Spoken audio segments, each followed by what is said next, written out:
El relato que sigue desvela la sombría trayectoria de Anatoly Nagiev, un hombre que se ha grabado con letras de fuego en los anales criminales de la extinta Unión Soviética.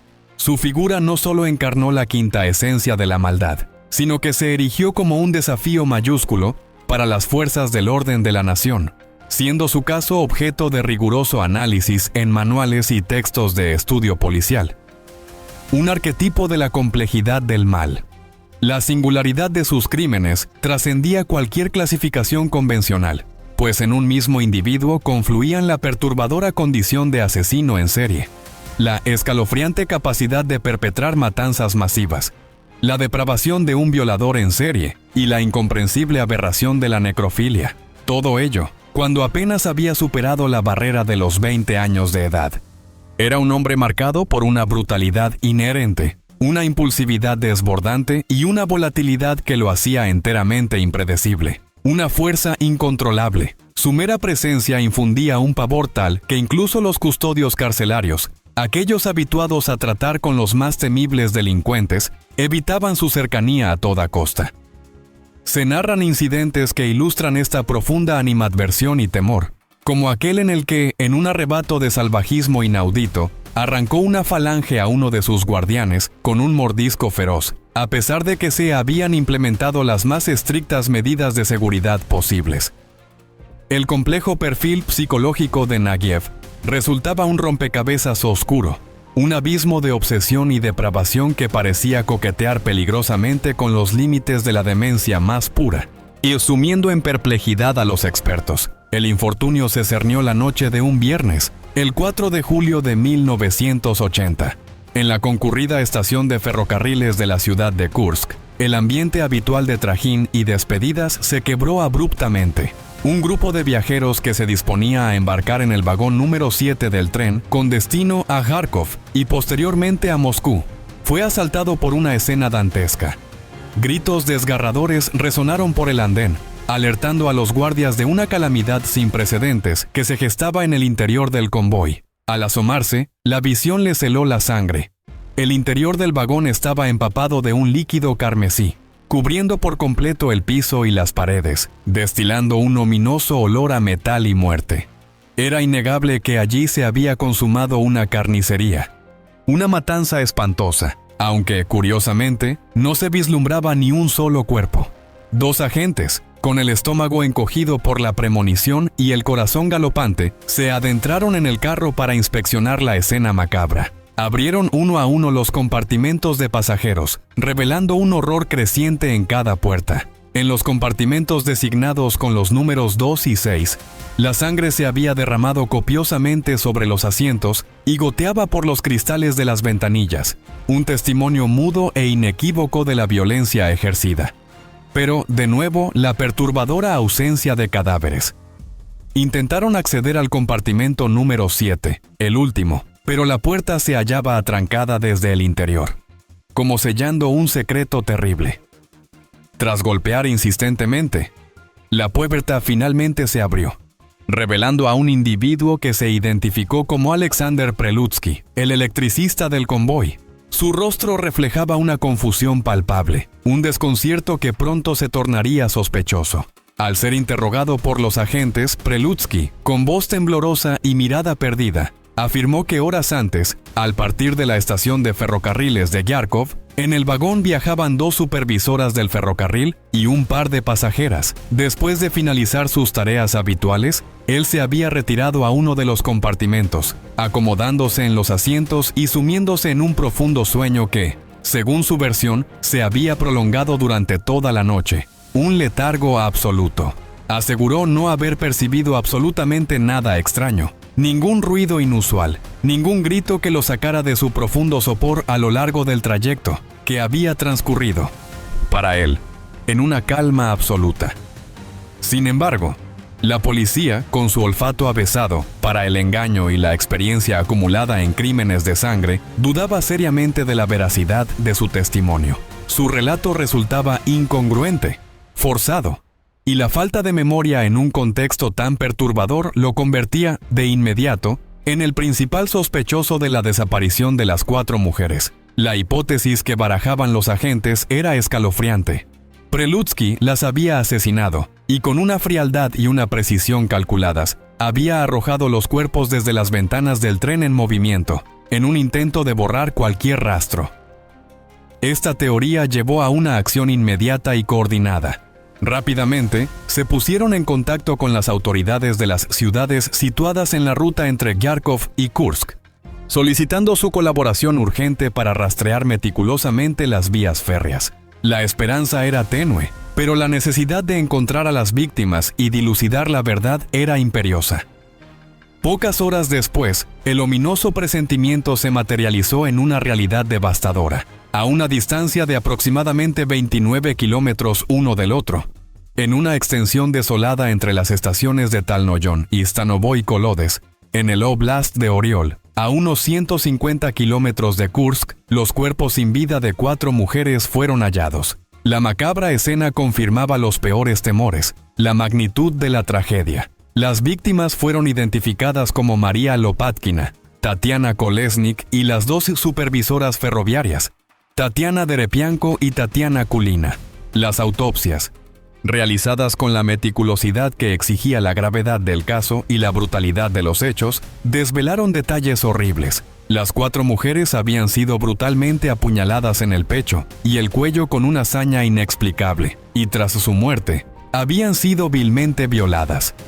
Este cuádruple crimen, por sus características de extrema brutalidad y la audacia con la que fue perpetrado en un tren en movimiento, desató una alarma generalizada y una profunda preocupación entre las autoridades soviéticas, elevando el caso a una cuestión de seguridad nacional. El momento no podía ser más inoportuno. El suceso se producía a escasas semanas del inicio de los Juegos Olímpicos de Moscú, un evento que ya de por sí se encontraba envuelto en una considerable polémica a nivel internacional, una sombra que se cernía sobre la imagen del país. Es momento de reflexionar sobre los desafíos que enfrentamos y la importancia de la conexión humana. Te invitamos a suscribirte a nuestro canal y unirte a nuestra comunidad, donde exploramos los rincones más profundos de la mente humana y los sucesos que marcaron la historia. Tu apoyo es fundamental para seguir compartiendo estas narrativas que nos invitan a comprender.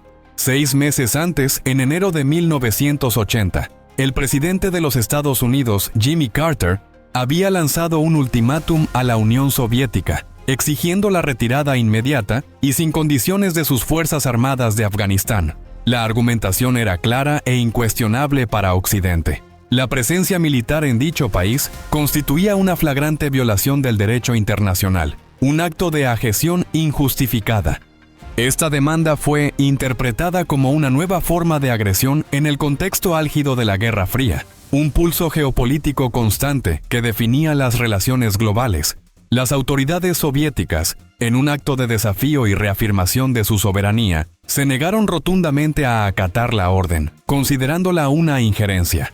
En respuesta, Estados Unidos tomó la drástica decisión de boicotear los Juegos Olímpicos de Moscú, un movimiento que, indudablemente, restó brillo y legitimidad al prestigioso evento, desdibujando su carácter universal. La iniciativa estadounidense no tardó en encontrar eco, y fue secundada por otros 65 países, entre ellos Canadá, China, Japón y Alemania Occidental, quienes también se abstuvieron de participar, solidificando el frente del boicot. Esto representó un golpe duro y contundente para las ambiciones soviéticas, quienes habían invertido una suma considerable de dinero, 862,5 millones de rublos, en la organización, ahora amenazada con un fracaso. A pesar de la amenaza de un déficit financiero monumental, los líderes soviéticos decidieron seguir adelante con la celebración olímpica, aunque con la participación reducida de apenas 80 países, en un acto de orgullo nacional.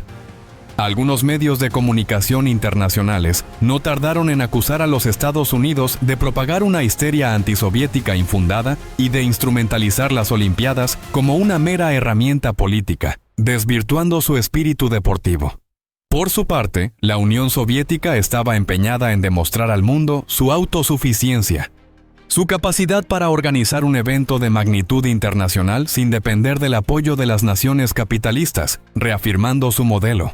Sin embargo, en este delicado y volátil contexto internacional, el cuádruple asesinato en el tren Kharkov-Moscú se reveló como un acontecimiento trascendentalmente inoportuno.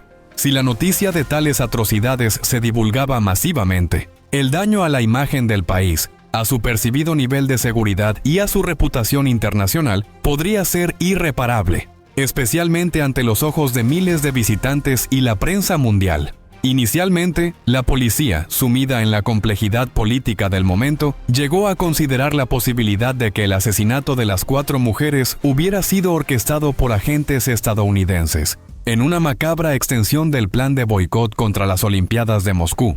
Una teoría que evidenciaba la paranoia reinante. Pero al no hallarse ninguna evidencia que respaldara esta teoría conspirativa, las pesquisas volvieron a centrarse en el único superviviente del vagón número 7, el electricista Alexander Prelutsky.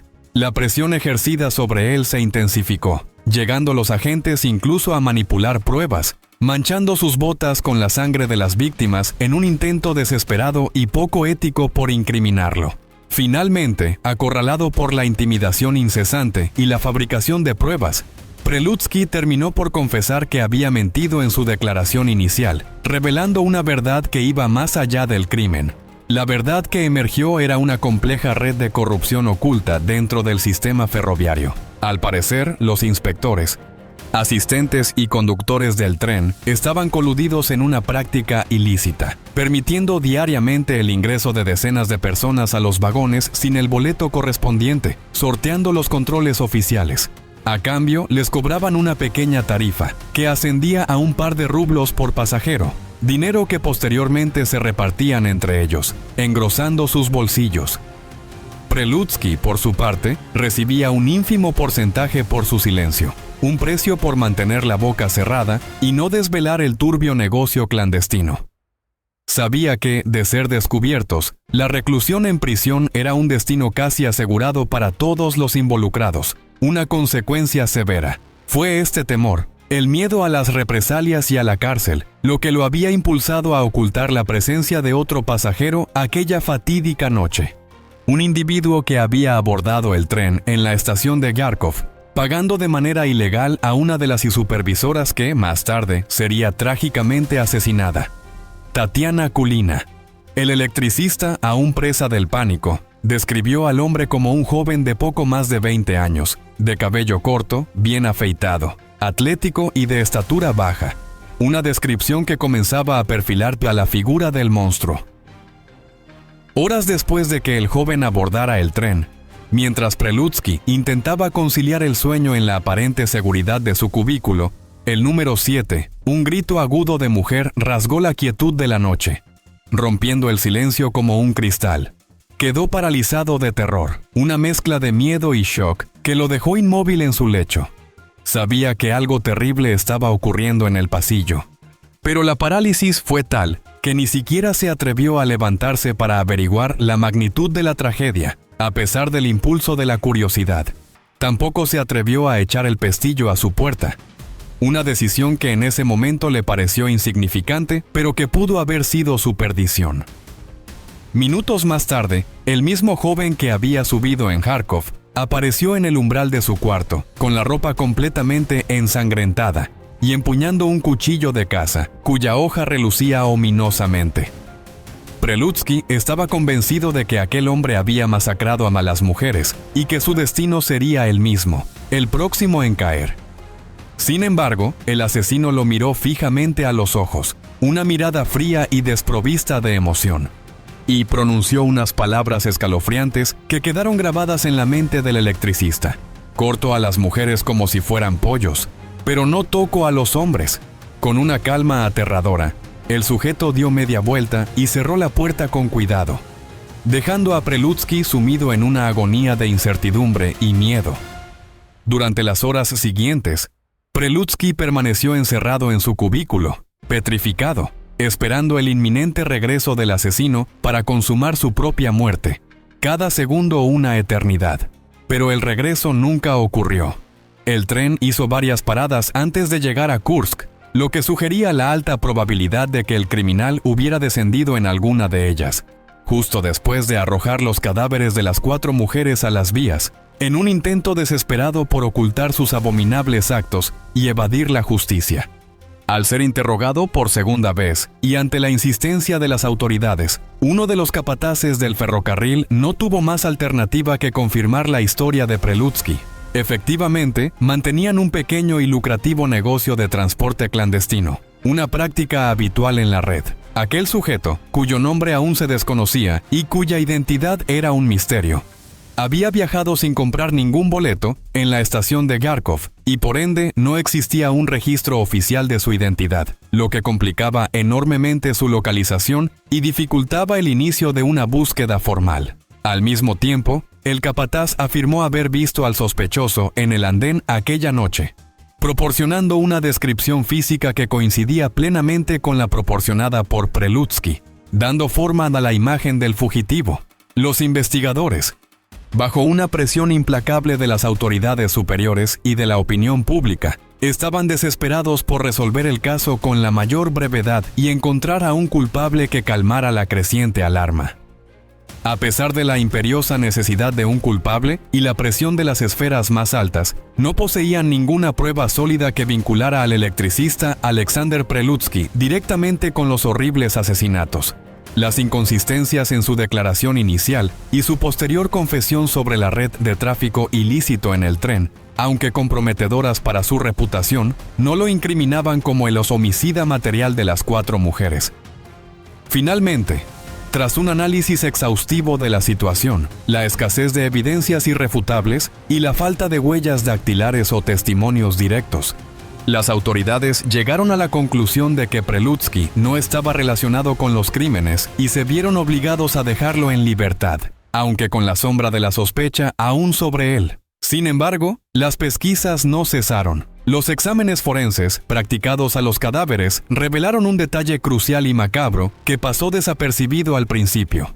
Todos los lóbulos de las orejas de las víctimas estaban desgarrados, un claro indicio de que el asesino les había arrancado los aretes con violencia, buscando botín.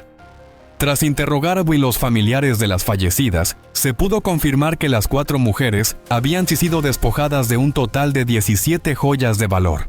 Fue entonces cuando surgió la primera pista verdaderamente relevante, una hebra de esperanza en la compleja madeja de la investigación criminal. Te invitamos a sumergirte en historias que te dejarán sin aliento. Suscríbete a nuestro canal y forma parte de una comunidad que valora el conocimiento y la reflexión sobre los acontecimientos más impactantes. Tu apoyo nos impulsa a seguir adelante con este trabajo investigativo. El esposo de una de las víctimas, con el dolor aún fresco y la voz quebrada por la emoción, describió con detalle una valiosa sortija de oro que le había obsequiado a su mujer. Una pieza singular con un diseño vistoso y distintivo que la hacía fácilmente reconocible entre otras joyas. La policía, con esta valiosa información y un rudimentario pero eficaz equipo, realizó un dibujo detallado del anillo, una reproducción que fue distribuida con urgencia en todas las joyerías y casas de empeño a lo largo y ancho de la vasta Unión Soviética. La esperanza era que el asesino, impulsado por la avaricia o la necesidad, intentaría vender la joya en algún momento. La instrucción era clara e inequívoca para los dueños de los establecimientos. Si cualquiera de los encargados recibía o identificaba la sortija, debía comunicarse de inmediato con las autoridades, sin dudarlo ni un instante. 4 días después de la distribución del dibujo, el 8 de julio, la estrategia dio sus frutos de manera inesperada. Un joyero de apellido Nikishin realizó una llamada telefónica al departamento de policía de Kursk para informar que un sujeto joven y de estatura baja se había presentado en su taller con la misma sortija descrita, llevándola en su dedo meñique. El hombre aparentemente no podía quitársela por lo hinchado que estaba el dedo. Nikishin, con astucia y disimulo, le explicó que sería necesario cortar la joya con sumo cuidado, ya que el dedo se encontraba hinchado. Lo citó media hora más tarde, un tiempo precioso que aprovechó para contactar nuevamente a las fuerzas del orden y preparar el terreno. El sospechoso, identificado como Grigori Dugin, de 25 años, fue detenido por un grupo de agentes cuando regresaba al taller de Nikishin para que le cortaran el anillo. Dugin, poseía varios antecedentes penales por hurto y robo, y su descripción física coincidía plenamente con la proporcionada por los testigos del tren, lo que lo convertía en un candidato creíble. Sin embargo, este insistió con vehemencia en su inocencia, afirmando no haber matado a nadie y que la joya se la había regalado un amigo que vivía en la ciudad de Igov, un joven de 22 años llamado Anatoly Nagiev. Los archivos policiales revelaron un dato perturbador que encendió todas las alarmas. Nagiev había sido encarcelado cuando tenía apenas 17 años por un caso de violación. Este historial, combinado con la descripción y el origen de la joya, lo convirtió, instantáneamente, en un sujeto de sumo interés para los investigadores, el eslabón perdido que necesitaban. Sin perder un minuto, se dirigieron a su vivienda, donde fueron recibidos por su madre. La mujer afirmó que Nagiev se encontraba en la ciudad de Dnepropetrovsk desde hacía 2 semanas, visitando a una novia, aunque desconocía su dirección exacta, una información que dificultaba la búsqueda inmediata. Al ser informada de la gravedad de la investigación en curso y la seriedad de los crímenes que se le imputaban a su hijo, la madre de Nagiev, con voz teñida de profunda preocupación y un miedo apenas disimulado, describió a su hijo como un joven desequilibrado y sumamente agresivo, llegando incluso a confesar que él la había amenazado de muerte en varias ocasiones, mostrando un patrón de violencia intrafamiliar. Los oficiales registraron meticulosamente toda la casa en busca de cualquier pista que pudiera vincularlo con los crímenes del tren, cada rincón, cada objeto. Sin embargo, no lograron hallar nada que lo incriminara de manera directa. Fue en un giro inesperado, casi fortuito, cuando uno de los agentes, movido por un presentimiento o por simple curiosidad, decidió revisar el refrigerador. Allí, en uno de sus compartimentos, descubierto en un lugar insospechado, desveló una pequeña libreta que contenía una lista con los nombres y direcciones de 3.019 mujeres de distintas regiones del país. Al principio, no estaba claro si se trataba de conocidas, amigas por correspondencia, o si Nagiev estaba realizando un seguimiento exhaustivo de potenciales víctimas, especialmente considerando su historial de violación. No obstante, los investigadores no tardaron en notar un detalle alarmante en la lista que les heló la sangre. Entre los nombres de la libreta, que revelaba un patrón de conducta metódico y perturbador, se incluían algunas celebridades de la época, figuras públicas muy conocidas y admiradas como Sofía Rotaru, Edita Pieka y la más prominente de todas, la afamada cantante y actriz Alla Borisovna Pugacheva. Por aquel entonces, Pugacheva se encontraba en la cúspide de su exitosa carrera, convertida en un auténtico icono musical y en un símbolo sexual que ejercía una notable influencia en las mujeres soviéticas, quienes la admiraban fervientemente y seguían su cada paso. Había protagonizado varias películas y aparecía con frecuencia en diversos programas de televisión, interpretando sus propias canciones o concediendo entrevistas, lo que le había granjeado una inmensa popularidad no solo en la Unión Soviética, sino también en algunos países de Europa. El hecho de que su nombre apareciera en la lista de Nagiev resultó extremadamente preocupante, una señal de una obsesión enfermiza y peligrosa, sobre todo porque junto a él estaban anotados todos los hoteles donde la cantante solía alojarse cuando viajaba a Moscú. Una palabra obscena y el dibujo de una enorme cruz, símbolos de un deseo oscuro. Aquello no era una simple coincidencia, sino una señal ominosa de una obsesión enfermiza y una posible amenaza. Continuando con la pista y ante la gravedad del indicio, los detectives visitaron la casa de una hermana de Nagiev, buscando cualquier elemento que pudiera consolidar las sospechas. Tras una breve pero intensa búsqueda que incluyó cada rincón del hogar, encontraron un par de aretes que el sospechoso le había regalado semanas antes. La joya, para su horror y confirmación de las sospechas, pertenecía sin lugar a dudas a una de las víctimas del tren Kharkov-Moscú. Este hallazgo, una prueba irrefutable y tangible que lo vinculaba directamente a los crímenes, selló el destino de Anatoly Nagiev. Se ordenó su captura inmediata. La magnitud del caso, la naturaleza brutal de los crímenes y la urgencia por detener a un criminal tan peligroso antes del inicio de los Juegos Olímpicos, llevó a una movilización sin precedentes de recursos humanos y materiales. Oficiales de policía, escuadrones del Komsomol, el director de Asuntos Internos e incluso agentes de la todopoderosa KGB se sumaron a la investigación, desplegando un amplio operativo en las ciudades de Kursk, Dnepropetrovsk y sus alrededores. La consigna era clara: detener al sospechoso a toda costa, sin importar el sacrificio. Nagiev fue descrito como un joven de 22 años, de 1,65 m de estatura, ojos claros, cabello oscuro y complexión atlética. Aunque su fotografía fue distribuida a todos los departamentos de policía, y se detuvo a más de una docena de sospechosos que se ajustaban a la descripción. La búsqueda resultó infructuosa y frustrante. A pesar de los esfuerzos masivos y de la colaboración de múltiples agencias de seguridad, Anatoly Nagiev parecía haberse esfumado en el aire, convirtiéndose en un fantasma escurridizo que burlaba todos los cercos. Finalmente, las Olimpiadas de Moscú dieron inicio el 19 de julio de 1980, y las autoridades vivían en un estado de constante intranquilidad y nerviosismo. La posibilidad de que el asesino volviera a actuar durante el evento deportivo, en el corazón de la capital, era una amenaza latente que no podían permitirse. Si aquello ocurría, no solo se desataría el pánico entre la población local, sino también entre los miles de visitantes internacionales que se alojaban en la zona de Moscú, proyectando una imagen de inseguridad desastrosa para el país y para el régimen soviético.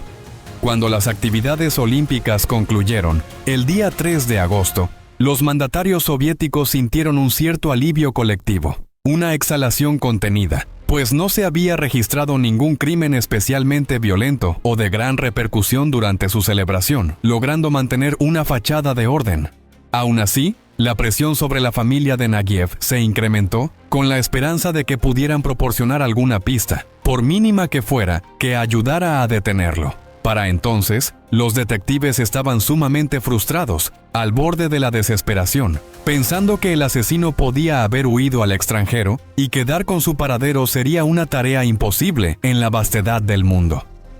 Pero un mes más tarde, el 12 de septiembre, cuando la esperanza comenzaba a desvanecerse en el horizonte, la madre del fugitivo se puso en contacto con la policía, ofreciendo un hilo del que tirar. Afirmó que el joven la había llamado por teléfono y que, efectivamente, se encontraba en el departamento de una novia en la ciudad de Dnepropetrovsk.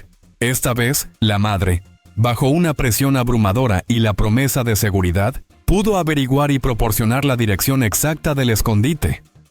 Esa misma noche, un equipo especial de las fuerzas del orden, actuando con la máxima celeridad y sigilo, logró su detención. Anatoly Nagiev, durante el interrogatorio, se mostró notablemente tranquilo, incluso sereno, negando con vehemencia ser el responsable del cuádruple crimen del tren Kharkov-Moscú. Sin embargo, fue incapaz de ofrecer una explicación coherente y plausible sobre el origen de las joyas que había regalado a su hermana y a su amigo Grigori Dugin. Las mismas joyas que pertenecían a las víctimas, una contradicción flagrante. Nagiev sería trasladado al Centro de Detención Preventiva de Oriol, ya que, para efectos de la investigación en curso, los crímenes se consideraban cometidos en esa región, lo que facilitaba los procedimientos legales. Dada su rotunda negativa a cooperar y la ausencia de una confesión que reforzara el caso judicial, las autoridades decidieron someter a Nagiev a un método controvertido y brutal, habitual en las cárceles más duras de la era soviética: la Presh, o cabaña de prensa. Se trataba de una celda en la que se encerraba a un sujeto junto a un par de reos de alta peligrosidad. Individuos que solían colaborar con la administración carcelaria a cambio de ciertos beneficios o reducciones de condena. Su misión era clara y despiadada: intimidar, castigar, torturar e incluso obtener confesiones de aquellos que estaban siendo acusados por algún crimen o delito, fuesen realmente culpables o no. Sin escrúpulos ni miramientos, Nagiev se había convertido en un verdadero dolor de cabeza para la policía. Aunque estaban convencidos de su culpabilidad, carecían de pruebas suficientes para incriminarlo de manera irrefutable ante un tribunal. Sabían que su confesión era de vital importancia para llevarlo a juicio y obtener una condena, y estaban dispuestos a obtenerla, aunque fuera por medios arbitrarios y poco éticos, bordeando la ilegalidad. Sin embargo, el plan, concebido en la oscuridad y crueldad de la prisión, y no salió como lo habían previsto, subestimando la ferocidad del prisionero. Si valoras el esfuerzo y la profundidad de estas narrativas, considera suscribirte al canal. Nos ayuda a seguir construyendo puentes hacia el entendimiento de la mente criminal y los misterios de la historia. Tu apoyo es un faro que nos guía. Al ser encerrado en la celda con 2 reclusos cuyo objetivo era agredirlo y forzar una confesión, Nagiev, lejos de someterse o mostrar temor, los atacó con una brutalidad sorprendente y una fuerza inaudita. En el violento enfrentamiento, le sacó un ojo a uno de sus agresores y dejó parapléjico al otro, con heridas irreversibles. El incidente dejó estupefactas a las autoridades carcelarias, que no esperaban tal despliegue de violencia.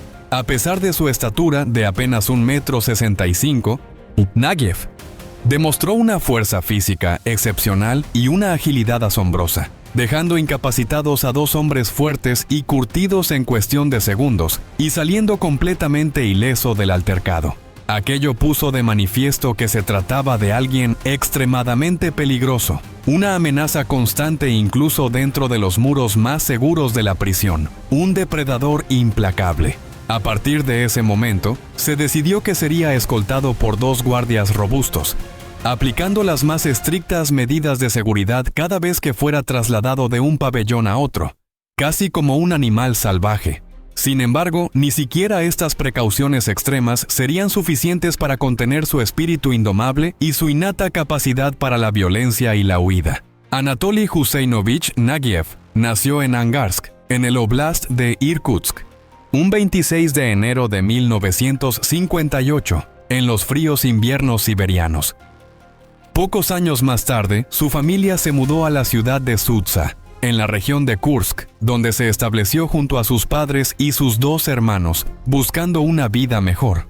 Desde una edad muy temprana, Nagiev manifestó ser un niño inquieto, propenso a las amenazas y a la agresión física hacia sus compañeros de escuela, especialmente cuando se sentía molestado por su baja estatura, una característica que, al parecer, lo acomplejaba profundamente y lo hacía reaccionar con ira desproporcionada. Durante la adolescencia desarrolló una obsesión por los deportes, dedicándose con particular fervor al levantamiento de pesas y a otras disciplinas, lo que le permitió desarrollar una impresionante condición física, un cuerpo musculoso y ágil.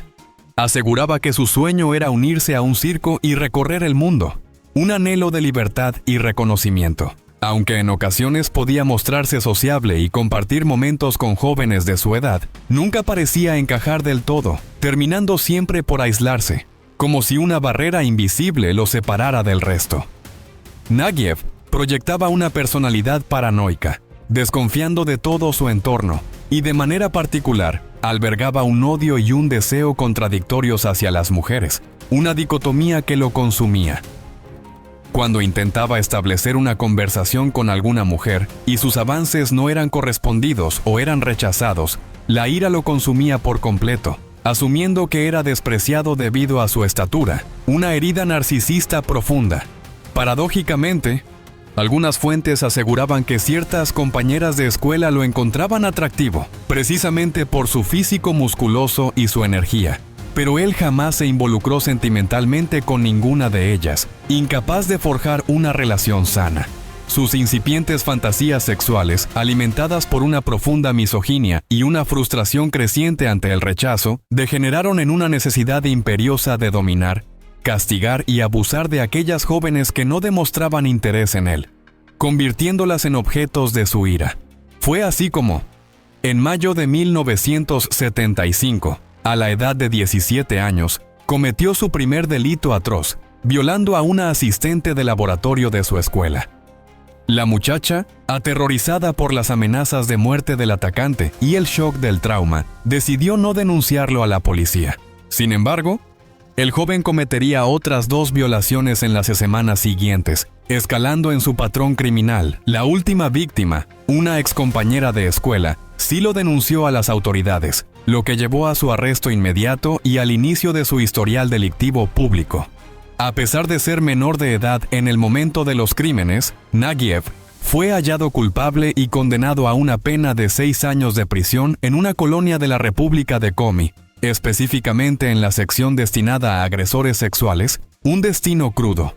El primer día de su ingreso al pabellón, un grupo de reos adultos, siguiendo la brutal costumbre carcelaria de someter a los nuevos, se abalanzó sobre él con la intención de violarlo. No obstante, Nagiev no estaba dispuesto a ser sometido. Se defendió con una ferocidad inesperada y una habilidad asombrosa, dejando a 2 internos heridos de gravedad, uno de ellos con secuelas permanentes. Ninguno logró ponerle un solo dedo encima. La población penal, al enterarse del inusual suceso, quedó perpleja y asombrada por la resistencia del recién llegado. Aunque se organizaron e intentaron atacarlo en los días siguientes, no podían controlarlo. Era fuerte, ágil, salía ileso de las reyertas y poseía un comportamiento completamente impredecible, lo que finalmente los llevó a dejarlo solo, temiéndole. De hecho, su presencia podía ser tan intimidante que uno de sus compañeros de celda solicitó a los gendarmes que lo cambiaran a otro calabozo, confesando estar aterrorizado por la convivencia con el loco. Fue entonces cuando Nagiev recibió el apodo de El Loco, y se ganó un respeto temido entre los presidiarios, a pesar de su corta edad. Curiosamente, su temible reputación entre los pabellones de la prisión, donde era visto como un salvaje, contrastaba marcadamente con su comportamiento hacia las autoridades del penal. Allí, Nagiev seguía al pie de la letra todas las indicaciones de los funcionarios y jamás les faltó el respeto, mostrando una disciplina inusual y un acatamiento de las normas que sorprendía. En 1978 se estrenaría en los cines la película La mujer que canta, protagonizada por Alla Pugacheva.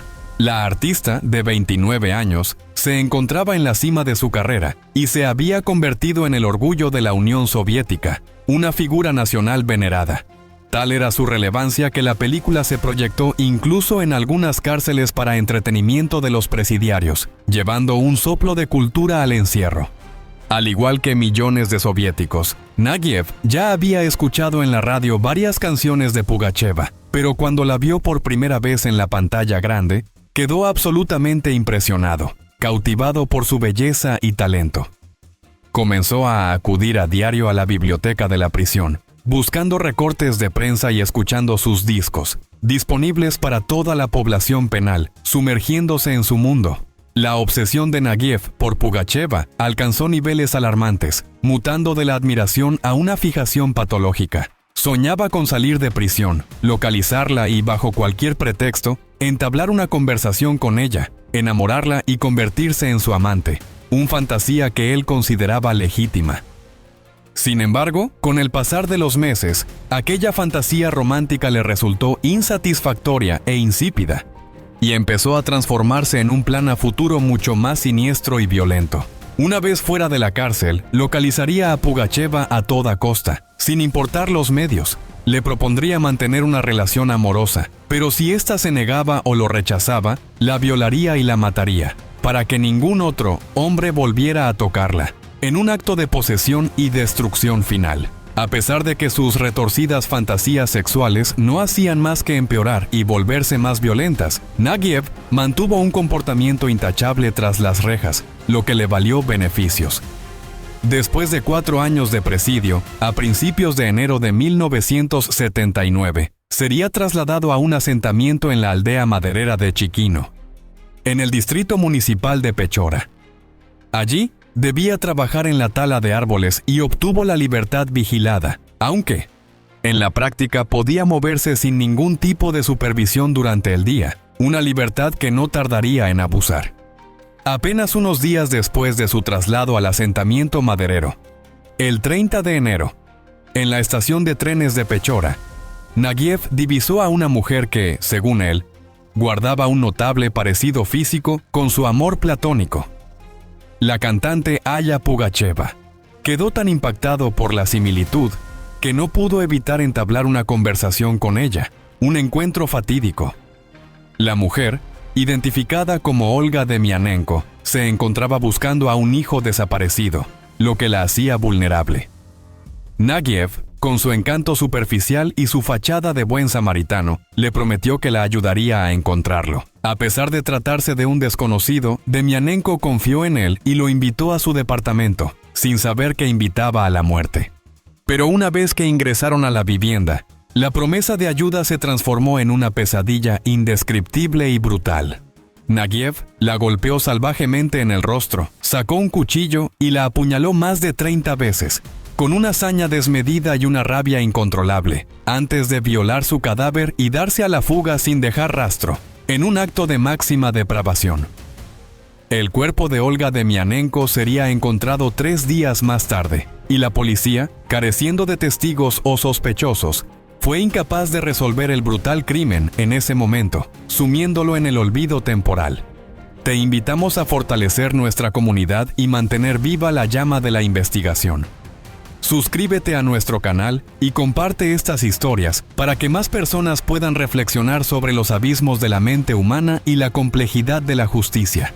Los exámenes forenses confirmaron que Demianenko había sido abusada sexualmente después de su muerte, y se obtuvieron muestras de esperma del agresor, una valiosa evidencia biológica. Sin embargo, en aquel entonces, la tecnología forense era limitada y no tenían a nadie con quien comparar las pruebas biológicas, lo que impidió un avance en la investigación. El caso se enfrió rápidamente, archivado como un enigma sin resolver en los anales de la policía. Anatoly Nagiev había cometido un asesinato brutal a menos de un mes de salir de la cárcel, y ni siquiera él sabía explicar exactamente por qué lo había hecho, sumido en sus impulsos incontrolables. Estaba convencido de que en cualquier momento la policía llegaría para interrogarlo, sintiendo el aliento de la ley en su nuca, pero nada de eso ocurrió, para su sorpresa. Continuó trabajando en la tala de árboles hasta que, el 28 de mayo, mientras viajaba en un vagón prácticamente vacío de un tren con dirección a Ukhta y Pechora, se topó con una joven identificada como Nadezhda Kravchenko. Nagiev comenzó a conversar con ella de manera amistosa, pero en un momento dado, le propuso mantener relaciones sexuales en uno de los cubículos, revelando sus intenciones. La chica, sintiéndose ofendida y amenazada, respondió de forma grosera y tajante. Aquella negativa fue el detonante final de su ira.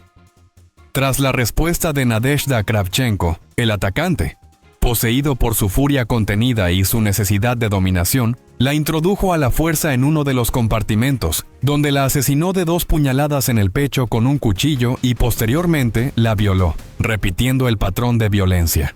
Con una frialdad espeluznante y una falta total de remordimiento, ocultó el cuerpo bajo los asientos en el espacio destinado al equipaje de los pasajeros y descendió en la siguiente estación sin despertar ninguna sospecha, mezclándose entre la multitud. El cadáver sería encontrado pocas horas más tarde, y el caso, por su osadía y crueldad, inmediatamente captó la atención de la policía. Tras comprobarse que Kravchenko había sido víctima de abuso sexual, se compararon las muestras de semen con las de otros crímenes de la región. Fue así como se descubrió una coincidencia inquietante. Aquella muestra biológica correspondía con la hallada en el asesinato de Olga Demianenko, ocurrido casi 4 meses antes, revelando una conexión sombría.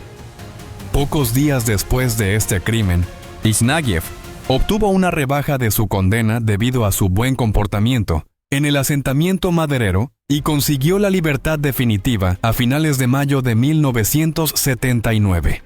Se mudó a la casa de su madre en la ciudad de Kursk y consiguió empleo como mecánico y proyectista en un estudio de cine ambulante, lo que implicaba viajar constantemente por diversas ciudades y pueblos de la vasta Unión Soviética. El joven parecía sentirse sumamente cómodo con su nuevo trabajo, ya que no soportaba permanecer demasiado tiempo en un solo sitio, una itinerancia que favorecía sus oscuras actividades.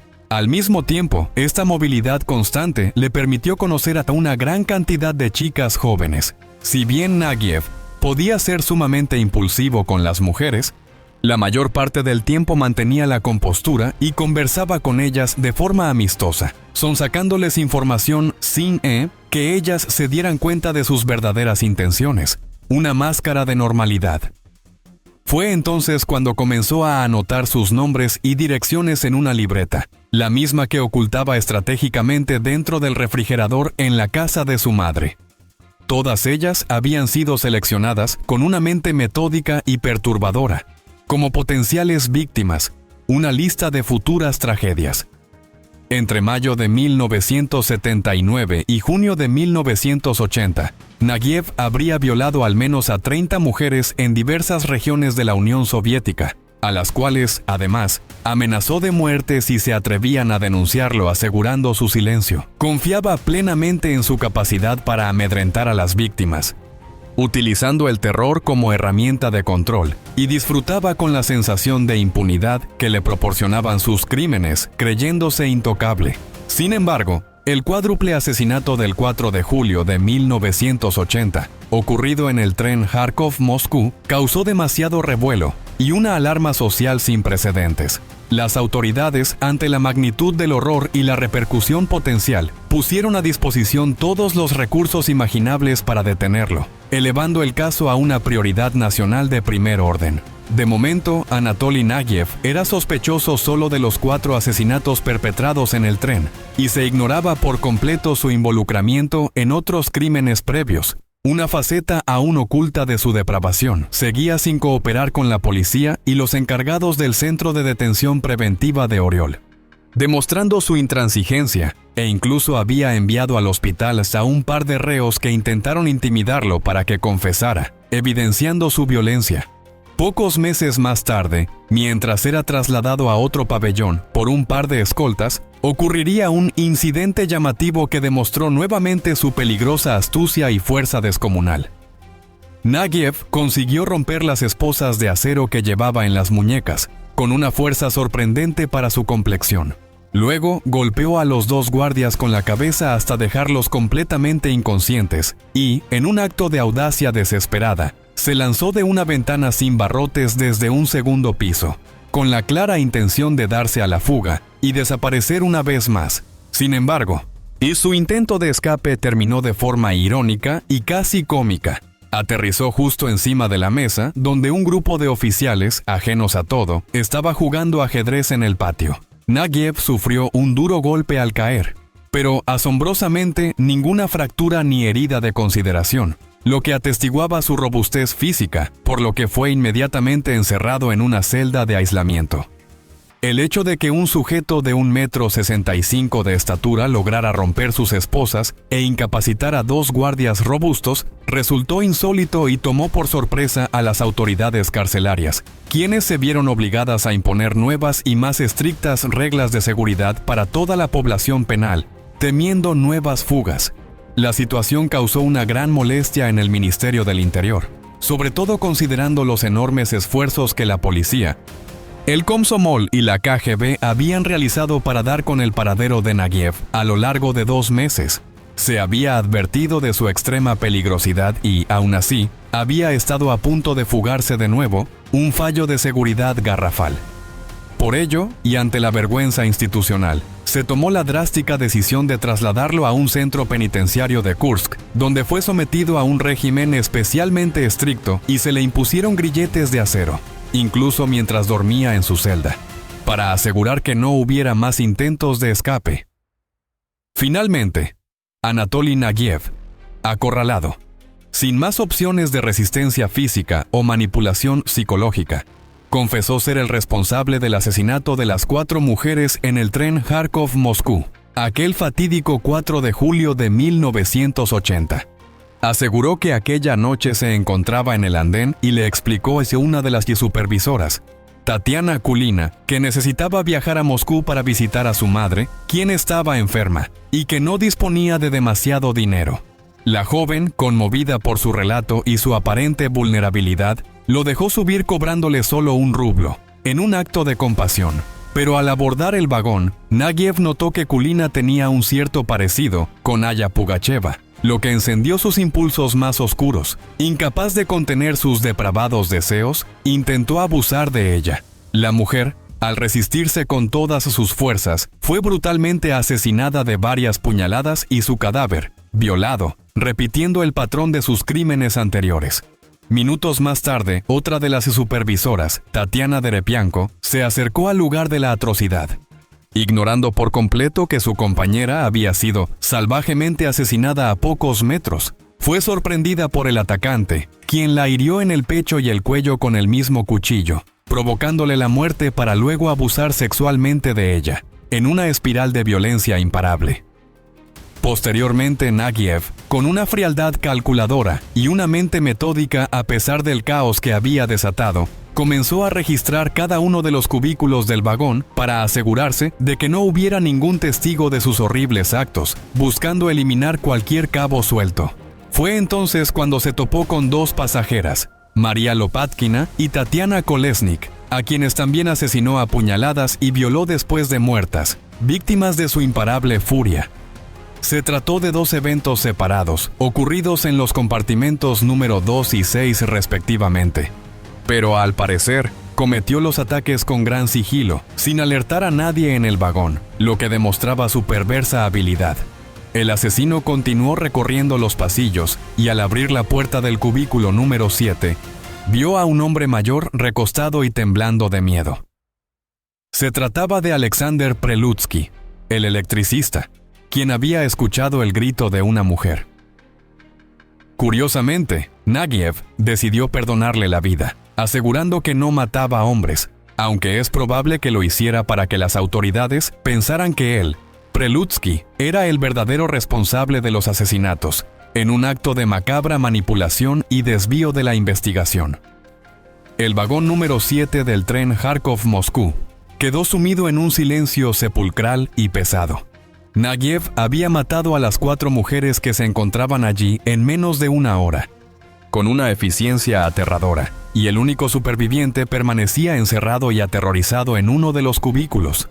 Fue entonces cuando comenzó a lanzar los cadáveres por las ventanas, en un intento desesperado por encubrir su crimen y dificultar la identificación, no sin antes robarles todas las joyas que llevaban consigo, combinando la violencia con el pillaje. Lo cierto es que su plan original no era llevar a cabo semejante matanza, sino conocer en persona a la cantante y actriz Alla Pugacheva, de quien se había enterado que visitaría la capital, un encuentro que él había idealizado. Finalmente, decidió bajar en la estación más cercana y tomó otro tren de vuelta a Kursk, pues aún debía deshacerse de las joyas robadas, esperando que no lo conectaran con los crímenes. A pesar del enorme revuelo que produjo el cuádruple crimen y las estrictas medidas de seguridad que implantaron las autoridades tras el incidente, Nagiev ni siquiera estaba preocupado. A los pocos días, volvió a tomar otro tren y se paseó por todo Moscú en busca de Pugacheva, persiguiendo su obsesión con una frialdad perturbadora. Para apoyar nuestro trabajo y acceder a más contenido como este, te animamos a suscribirte al canal. Tu apoyo es vital para seguir revelando las historias más enigmáticas y complejas de la historia criminal. En cierta ocasión, incluso le entregó un ramo de rosas en la puerta de su camerino, un gesto aparentemente inofensivo que ocultaba una intención siniestra. Pero no pudo hacer más que eso, ya que el lugar estaba repleto de fanáticos, guardias de seguridad y colegas de la mujer, impidiendo un acercamiento mayor. Sin embargo, a mediados de agosto y después de seguirla durante varios días, estudiando sus movimientos y rutinas, finalmente encontró el momento oportuno para abordarla. Cuando Alla Pugacheva subía las escaleras y se disponía a ingresar a su cuarto de hotel, ubicado en el número 37 de la calle Gorky, Nagiev se le acercó por la espalda, llevando un cuchillo oculto entre sus ropas, listo para atacar. En ese mismo instante, una mujer de edad avanzada, que trabajaba como conserje, lo descubrió y comenzó a regañarlo con severidad, pensando que se trataba de un fanático de la artista que había ingresado al lugar sin autorización. Al verse sorprendido en el acto, se retiró rápidamente sin decir una sola palabra, aunque la anciana recordaría tiempo después que parecía furioso. Sudaba profusamente y tenía los ojos desorbitados, una imagen que revelaba su intención macabra y el peligro inminente que había corrido la cantante. Además de confesar los 6 asesinatos que ya se le imputaban, Anatoly Nagiev también reconoció haber perpetrado más de 30 violaciones.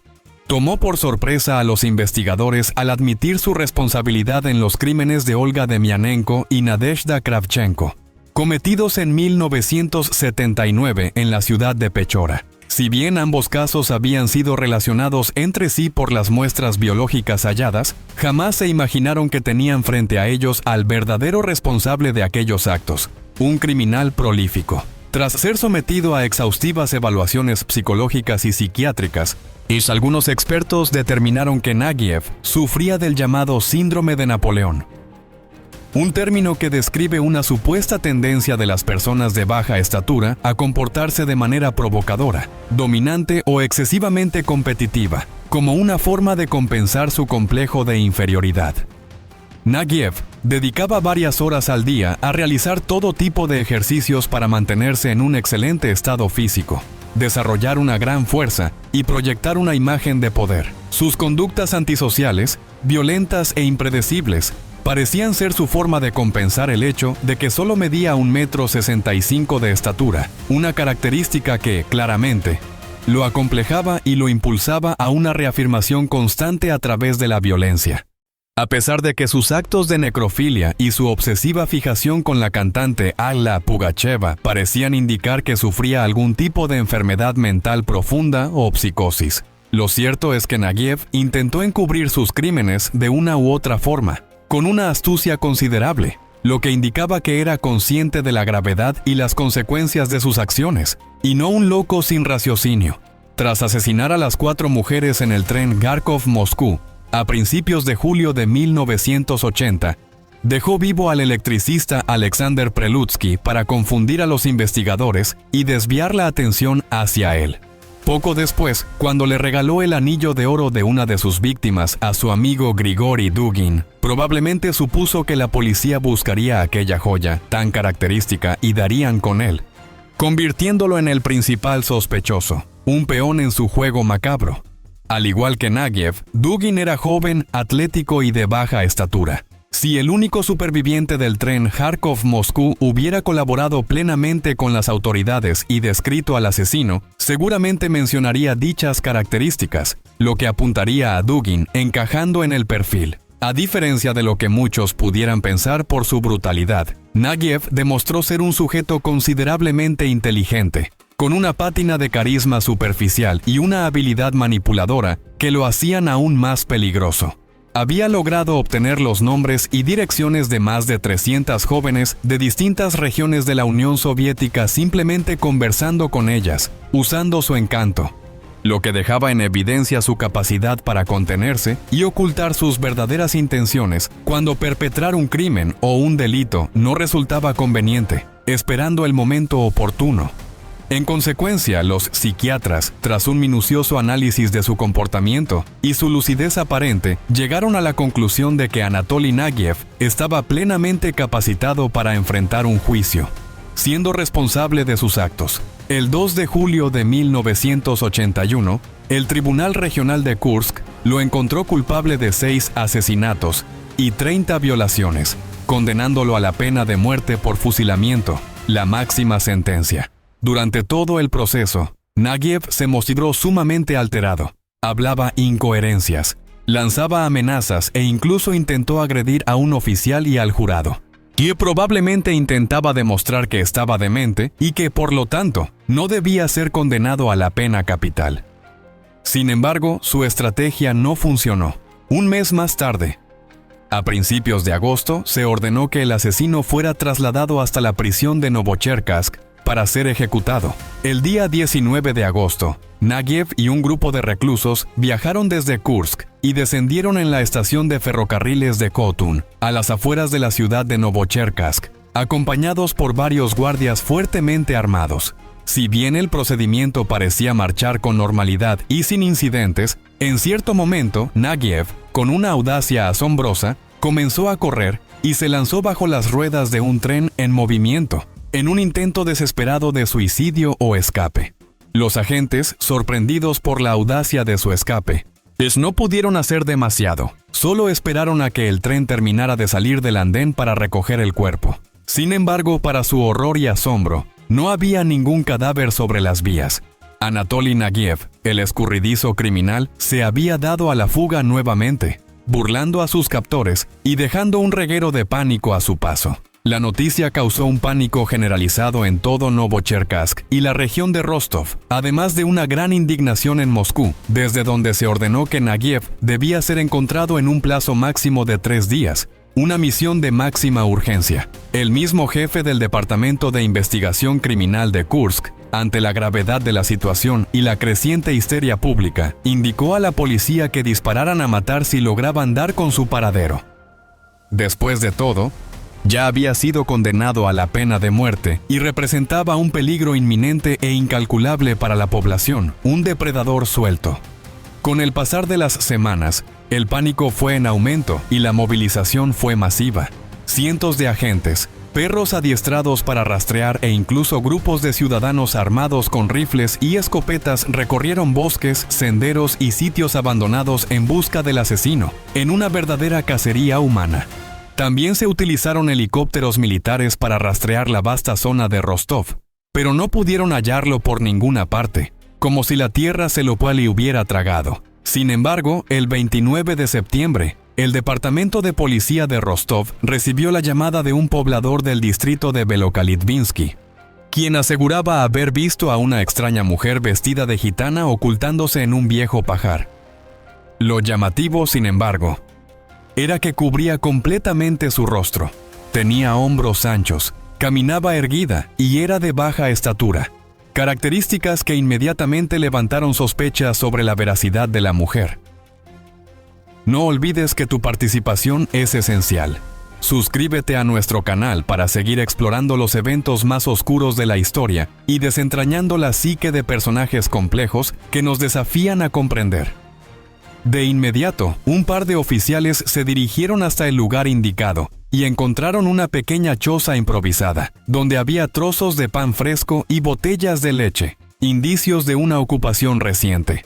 Si realmente se trataba de Anatoly Nagiev y aquel era su escondite, podía regresar en cualquier momento, lo que exigía precaución. Así que los agentes decidieron separarse y registrar el área con cautela y sigilo. El oficial Nikolai Efremenko se encontraba solo en los alrededores cuando se topó de frente con la supuesta gitana. Sin embargo, esta, al verlo, se echó a correr rápidamente en dirección a la cabaña, confirmando la sospecha de evasión. Tras una breve persecución, Efremenko la apuntó con su arma de servicio y le ordenó que se identificara y se detuviera. Pero al verla de frente y a corta distancia, se dio cuenta de que no se trataba de ninguna mujer, sino de un joven que lo miraba fijamente con hostilidad y que, de manera sorpresiva, sacó una escopeta de doble cañón de entre sus ropas, listo para disparar. Afortunadamente, Efremenko fue más rápido y pudo efectuar varios disparos, abatiendo al sospechoso que poco después sería identificado, para alivio de todos, como Anatoly Nagiev, de 23 años, el fugitivo más buscado. En total, había recibido 15 tiros. Pero asombrosamente, seguía con vida y fue trasladado inmediatamente a un hospital, demostrando una resistencia vital inusual. Según algunas fuentes periodísticas de la época, el médico que trató a Nagiev, conocedor de la brutalidad de sus crímenes, no estaba dispuesto a salvarle la vida a semejante asesino. Se dice que realizó la operación sin esterilizar los instrumentos quirúrgicos, utilizó sangre infectada para la transfusión e incluso orinó sobre una de las heridas, en un acto de venganza silenciosa. A pesar de todo, con una resistencia física y vital asombrosa, Nagiev consiguió recuperarse y sería nuevamente enviado a la prisión de Novocherkassk, a la espera de su inminente ejecución. Tras aquel incidente, el comportamiento de Nagiev tras las rejas se volvió cada vez más errático y agresivo, reflejo de una mente al límite y en constante desafío. En cierta ocasión, rompió una cuchara y se rajó el estómago, una automutilación que requirió su derivación a la enfermería del penal. Si bien la herida requería de ciertos cuidados especializados, las autoridades, temerosas de un nuevo intento de fuga, no estaban dispuestas a llevarlo a un hospital. Solo recibió un par de puntos de sutura y fue enviado de vuelta a su calabozo. Finalmente, el 5 de abril de 1982, Anatoly Nagiev sería escoltado hasta uno de los patios de la prisión de Novocherkassk para ser ejecutado. Sin embargo, incluso en sus últimos momentos, su violencia indomable no cesó. Tras un violento forcejeo, mordió el dedo de uno de los guardias con tal fuerza que le arrancó una falange, en un acto de desafío final. La ejecución se postergó por un par de horas, y Nagiev, con una increíble lucidez manipuladora, declaró que cortarle el dedo a uno de sus celadores ameritaba que se le impusiera un nuevo cargo por agresión y que fuera juzgado por un tribunal, en un intento desesperado por ganar tiempo o alterar su destino. Pero su última estrategia no funcionó. Ese mismo día sería ejecutado de un tiro en la cabeza y sus restos enterrados en una tumba anónima, marcada solo con su número de prisionero, sin placa y sin nombre. Un final ignominioso y sin memoria para un hombre tan temido. Cuando la cantante y actriz Alla Pugacheva se enteró de que había estado a punto de ser asesinada por Anatoly Nagiev, quedó profundamente perturbada y traumatizada. El conocimiento de la proximidad del peligro la marcó de por vida, afectando su bienestar. De hecho, en cierta ocasión, uno de sus fans se coló en su camerino para saludarla, y Pugacheva se asustó tanto que se desmayó. Una muestra de la huella indeleble que el criminal había dejado en su psique. Descartó realizar giras musicales en la ciudad de Kursk durante varios años, ya que sabía que Nagiev había vivido en la zona y aquello le producía una ansiedad paralizante y constante. El hecho de haberse convertido en el objeto de deseo de un asesino tan peligroso y persistente como Nagiev la tenía horrorizada, un miedo que la acompañó por mucho tiempo. Los 6 terribles asesinatos cometidos por Anatoly Nagiev conmocionaron a toda la Unión Soviética, dejando una profunda cicatriz en la conciencia colectiva y en la memoria de la nación. Aunque varios agentes de policía involucrados en el caso creían firmemente que la cantidad real de sus víctimas era considerablemente más elevada, su versatilidad criminal y su siniestra inteligencia le permitieron recorrer varias regiones del país, abusando de docenas de mujeres y pasando casi desapercibido durante un tiempo alarmantemente largo. Sin embargo, el cuádruple crimen del vagón número 7 del tren Kharkov-Moscú fue un acto demasiado aberrante y desproporcionado para que las autoridades pudieran ignorarlo. La caza había comenzado y no se detendría hasta que fuera neutralizado. Su historia terminó, pero la verdad de sus crímenes perdura, un testimonio escalofriante de la oscuridad humana y la tenacidad incansable de la justicia. No te pierdas ninguna de nuestras investigaciones que revelan los misterios más profundos y perturbadores. Suscríbete ahora para desentrañar la verdad detrás de cada enigma, porque el mundo real es más impactante que cualquier ficción. Despídete de la ignorancia y únete a los que buscan la verdad.